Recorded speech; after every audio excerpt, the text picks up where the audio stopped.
Ya, jadi kalau misalkan secara hukum fikih, antum lagi sholat wajib. Kemudian ada orang jelek yang ingin membunuh imam. Apa yang antum harus lakukan? Hah? Apa yang antum harus lakukan? Antum harus mencegah. Kalau seandainya tidak membatalkan sholat antum dalam keadaan tidak terlalu banyak bergerak, antum lanjut sholat. Ya sambil dihalangi antum gerakan tangan. Tapi kalau seandainya membutuhkan gerakan yang banyak, antum batalkan sholat.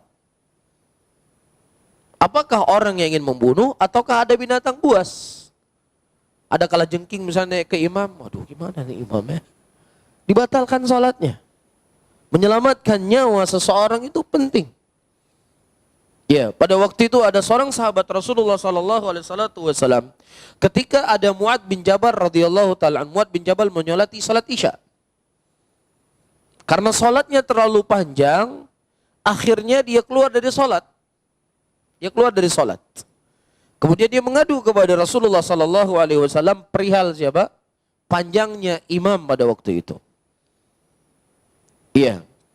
Kemudian ayyuhal ikhwah rahimani wa rahimakumullah, Rasulullah tidak menyalahkan sahabat yang keluar dari salat tadi karena panjangnya salat.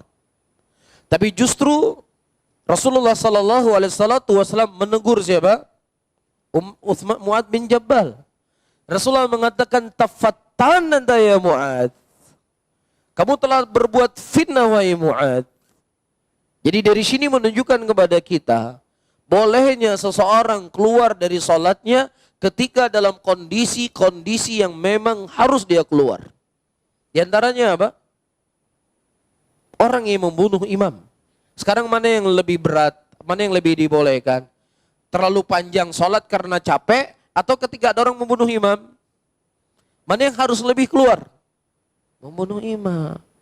Jadi kalau misalnya terjadi gempa yang sangat kencang, kita khawatirkan ini masjid akan roboh, kita sedang sholat, lanjut sholat atau keluar sholat? Keluar sholat. Karena menjaga apa? Menjaga nyawa. Kalau seandainya orang tadi tidak boleh, dia keluar dari sholatnya akan ditegur oleh Nabi. Ente maunya sabar sedikit. Sampai selesai. Enggak ditegur oleh Rasul. Ketika tidak ditegur oleh Rasul berarti apa? Rasul mendiamkan. Ketika Rasul mendiamkan ini namanya apa? Sunnah takriri. Sunnah apa? Takriri. Bisa difahami ya? Taib. Begitu juga misalnya ada ibu-ibu sholat, kemudian dilihat anaknya di atas ranjang tempat tidur, mau jatuh ke bawah. Ya Allah yang jaga nanti itu. Tetap dibatalkan sholatnya. Diambil anaknya. Kalau memang seandainya gerakan tidak terlalu banyak, ya dia ambil anaknya, dia taruh.